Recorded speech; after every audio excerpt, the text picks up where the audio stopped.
मित्रांनो, आजच्या कार्यक्रमाचे अध्यक्ष आदरणीय प्रिन्सिपाल श्री सर आणि आदरणीय मन आपण बघितलं शिवाजी महाराज छत्रपती शिवाजी महाराजांच्या मंचवर एकापेक्षा एक असे मौल्यवान हिरे बसवले.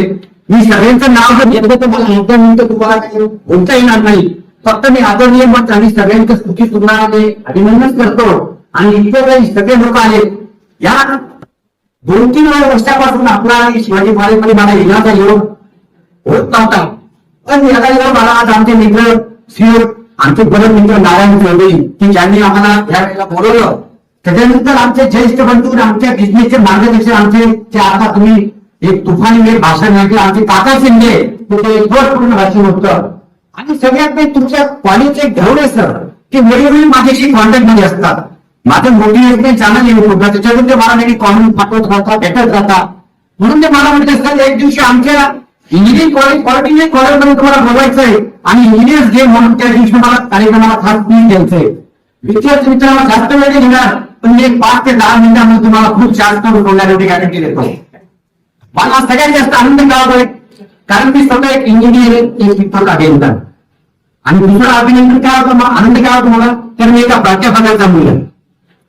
विद्यार्थी मित्रांनो मी आधी सांगतो की मी आयुष्यात सक्सेस झालो ना इंजिनियर म्हणून फक्त प्राध्यापकांचा पहिलेपासून सगळ्यांचा रिस्पेक्ट केला आदर केला. एकाही प्राध्यापकाला कधी वाईट बोलून कधी टॉर्टिंग केली नाही. त्यामुळे तुम्हाला सांगतो याचा मला फायदा आयुष्यात काय झाला. मी ज्यावेळेला माझी रोड राहायची परीक्षा राहायची प्रॅक्टिकल राहायची त्यावेळेला प्रत्येक राहायचे आपल्याला माहिती स्ट्रक्चर यांच्या परीक्षा घेतात ते शब्द एवढं म्हणायचे आमच्या कॉलेजचा सगळ्यात सिन्सिअर आणि चांगला विद्यार्थी कोण आहे आरडी कोण बस.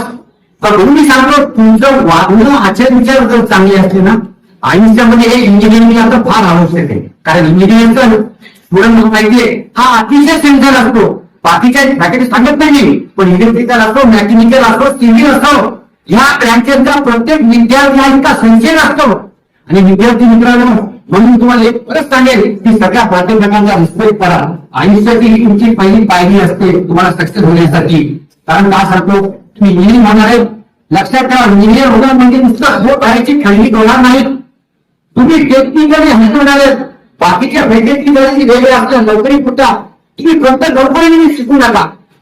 तुम्ही एक टेक्निकली विद्यार्थी जेव्हा इंजिनियर होतो आयटी असतो पॉलिटेक्निक असतो बीई असतो त्या विद्यार्थ्यांनी एक लक्षात ठेवलं पाहिजे की आपण स्वतः नोकरी न करता लोकांना उद्योजक करून बऱ्याच लोकांना उद्योग कसा देता येईल रोजगार कसं देता येईल हे आपल्या अंगी तुम्ही बोलत असले पाहिजे.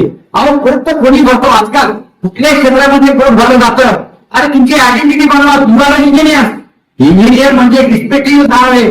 अरे पूर्वीच्या काळात आपण म्हणायचो ना समाजामध्ये कोणाला 20 एकर जमीन तो सगळ्यात श्रीमंत कोणाला सांगितलं त्याच्याकडे 20 गाई 20 मशीन तो सगळ्यात श्रीमंत तो गावात सावकार. पण आजच्या काळात ज्याच्या जवळ सगळ्यात जास्त ज्ञान तो सगळ्यात जास्त श्रीमंत.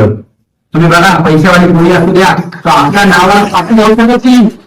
20 एकरचा मालक आहे 20 गायच्या गोड्याचा मालक आहे. तुमच्या फक्त तुमच्या नेम प्लेटवर एकच येतं electrical diploma electrical engineering MD MBBS RTO म्हणजे ह्या सगळ्या पदाकडे येतात फक्त तुमच्या ज्ञानाने. तुम्ही पैसे आणि सोन्याने तुम्ही ज्ञान विकत घेऊ शकत नाही पण ज्ञानाच्या जोरावर तुम्ही पैसे आणि संपत्ती विकत घेऊ शकता. त्यामुळे हे ज्ञान जपासा आणि विद्यार्थी सांगतो तुमचं आयुष्य आपल्या विद्यार्थी लाईफचं आयुष्य याच्यातून गेलेलं आहे. 22 ते 23 वर्षाचं आयुष्य असतं फक्त माणसाचं. आणि ह्या आयुष्यात जर तुम्ही सिरियस वागायला आहेत ना तर आयुष्यभर राहणारा दिवस पुढे.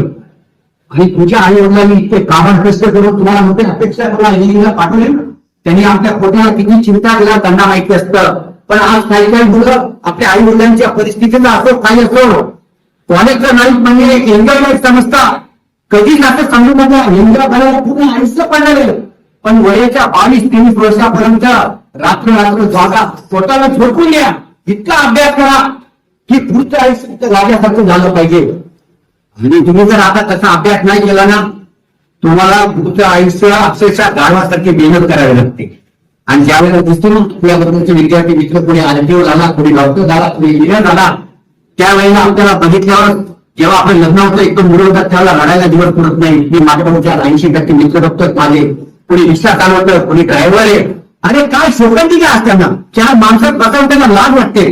म्हणून सांगतो तुम्ही इंजिनियर आहे त्या संधीचा सोनं करा. अरे तुम्हाला इंजिनिअरिंग ऍडमिशन मिळाली म्हणजे तुम्हाला तरी स्पष्ट झालेलं आहे. आज शिवाजी कॉलेज, छत्रपती शिवाजी कॉलेज सारख्या कॉलेजमध्ये ऍडमिशन मिळावे, पाकिस्तान सारख्या पृथ्वीमध्ये इतका सुद्धा ताट्या वगैरे बघतो सगळे यंत्र. किती संधीचं सोनं करा.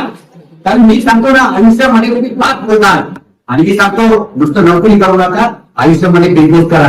कुठल्या याच्यात तुमचं चित्त मेहनत आणि चिकाटी असली ना तुम्हाला कोणी रोखू शकत नाही. याची मूर्तिमंत उदाहरण दिले. माझी मुली कॉलेज फायनलला झाल्यानंतर मी नांदेडला माझी मुली एक्सपायर झाली. आज आठवणी 48 वर्षी. विद्यार्थी मित्रांनो मला आज सांगायला म्हणजे काही वाटत नाही की माझी परिस्थिती अशी होती, माझ्या अंगावर एकच कपड्याचा जोर होता. मी महिन्यावर चटणी पाणी टाकून खात होतो. मला सगळे नातेवाईक हसायचे, सगळे हसायचे. मी 1000 रुपये महिन्याची 500 रुपये महिन्याची नोकरी करायचो, कुठे कडे ते काम करायचो.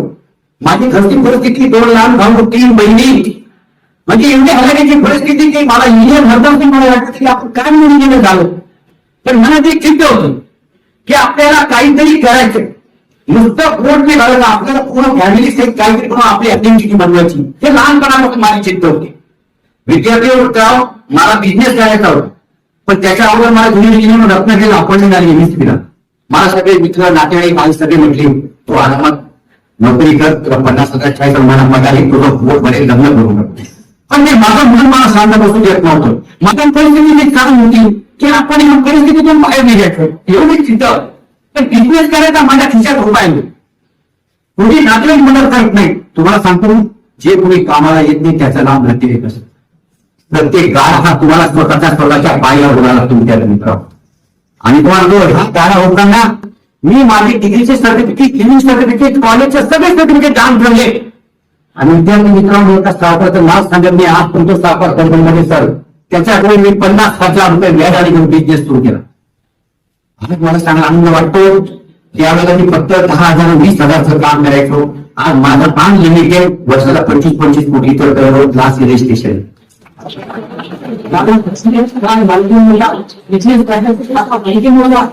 मी ज्यावेळेला मध्ये होतो माझी पैसे हलाखीची त्यावेळेला कोणी मला मुलगी द्यायला तयार. म्हणजे कॉन्ट्रॅक्टर म्हणजे कोणीही माणूस चांगल्या विचार करत नव्हतं. पण मला अभिमानास्पद एक गोष्ट सांगायला वाटते की मी आज मात्र 60 वर्ष घडीमुळे 35 वर्ष माझ्या फिरतीवर झाले. पण आजही मी व्यसनापासून थोड आहे. तुम्हाला जर सक्सेस व्हायचं ना व्यसनापासून किती मोठे वाटत पण व्यसनापासून थोडा. विद्यार्थी मित्र मला सांगायला आनंद होतो हे माझी तंबाखू नाही, पिढी नाही, सिगरेट नाही, अल्कोहोल नाही, कुठल्याही गोष्टीचा नाही. त्याच्यानंतर सगळ्यात महत्वाची गोष्ट कुठल्याही राजकारणात झालं. कोणाच्या राजकारणाच्या पंजाब नका. तुमचं वय फार चांगलं आहे आणि ह्या वयात जर थोडस काही पाय चुकला, काही पोलीस केस झाली ना तुमचं आयुष्य बदलतात. पण तुमच्या आयुष्यावर जे तुमच्याकडे डोळे लावून ते तुमचे आई वडील त्या बिचारा माता पित्यांच्या डोळ्याला असून घेऊ नका तर तुमच्या आयुष्याचं भलं. कारण मी नेहमीच काय गोष्टी सांगत असतो त्या त्यांना की आयुष्य जगताना स्वाभिमानी, आयुष्य जगताना स्वाभिमानी झाला. अरे युद्धात लढलेले घोडे कोणाने लग्नाच्या मराठीत नाचत नसतात. त्यामुळे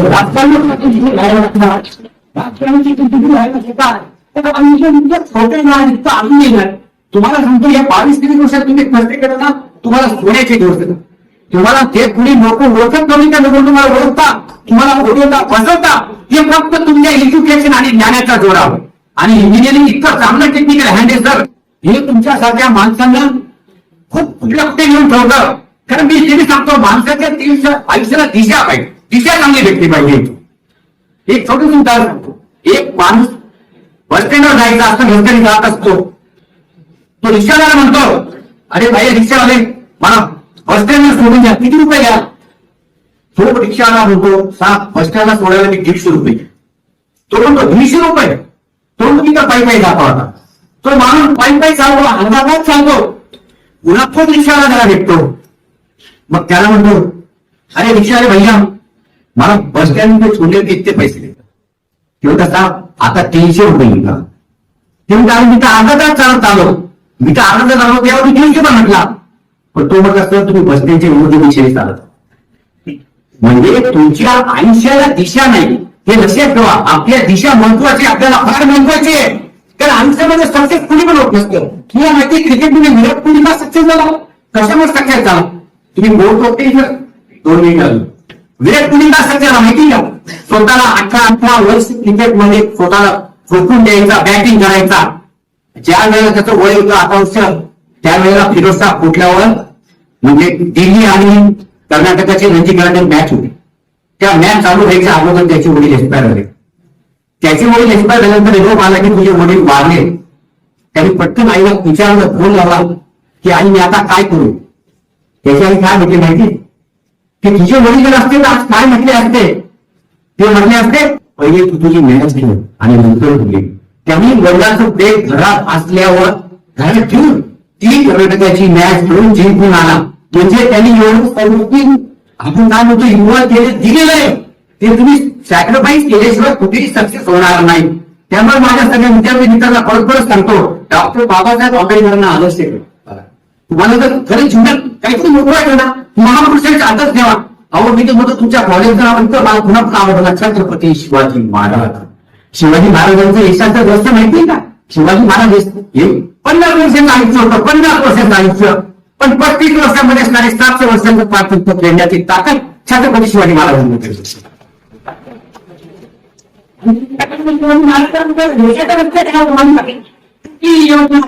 राखायची. कुठली योजना त्यांना भानफूट योजना आखायची आणि बेभान होऊन दाखवायची. हे यशाचं रस्ते शिवाजी महाराजांचं होतं. त्यांनी आयुष्यात एकही गोष्ट अशी नियोजन केलं नाही. अरे आईच्या गर्भात असताना जन्माला यायच्या पहिले ज्याच्या आयुष्याचं नियोजन झालं ना, असा पहिले छत्रपती शिवाजी महाराज पहिले ते माणूस होता की ज्यांच्या आयुष्यात काही विद्यार्थी मित्रांनो बरेच वक्ते बोलणार तर आपण आधार म्हणू शकतो. कारण मी सांगतो ना आणि मी लास्ट सांगतो, तुम्हाला काही करता आलं ना आपल्या कमाईतून गरिबीसाठी दान करायला. कुणी जरी मुलगा असेल विद्यार्थी असेल ना त्याला पुस्तकाचं दान करा, त्याला फीचं दान करा. मला एक गोष्ट आज मला आता सांगायला आवडेल. विद्यार्थी माझे मित्र इंजिनियर, मी आतापर्यंत माझ्याकडे लेवलच्या 40 मुलींचे लिहिलं पण कोणती कुठल्या वादळ त्याच्यानंतर गरीब रिक्षावाले आहेत पुन्हा वॉचमन असे 22 मुलं इंजिनियर होते. पण मला माहितीये स्वतःसाठी तर आपण सगळं करतो, वाचून पेट्रोल एक सामाजिक गुण म्हणून असतं त्याचा पण आपण एक दायित्व लागतो.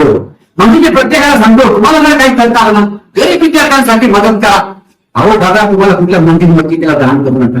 तुम्हाला लाख बोलायचं कोणी त्याच्याने मिळेल. कारण माणसाला एक दिवसाचं पोट कोणी घेऊ शकतो, आयुष्यभराच्या पोटाला लावणं याच्यासारखी पुण्याची गोष्ट नसते.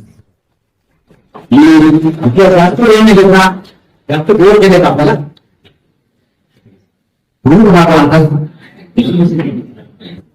बाकी काही आज इंजिनियर्स डे आपले भारत रत्न असतील मोक्षचंद्र विश्वेश्वरय्या सर यांचा जन्म जरी 15 सप्टेंबर 1861 झालेला असला तर आपण त्यांचा जन्मदिवस इंजिनियर डे तरी मानत असतो.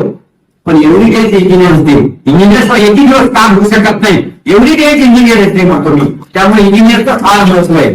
त्यामुळे मी आजच्या इंजिनियर्स डे होणारे आमच्या इंजिनियर्सना माझ्या रिस्पेक्ट आदरणीय प्राध्यापक मॅडम सर आणि सगळे मान्यवर ह्या सगळ्यांना मी वंदन करतो. आणि माझं पुष्प महाराजांनी काही एकदम चुकले असतील तर मी समज मागतो.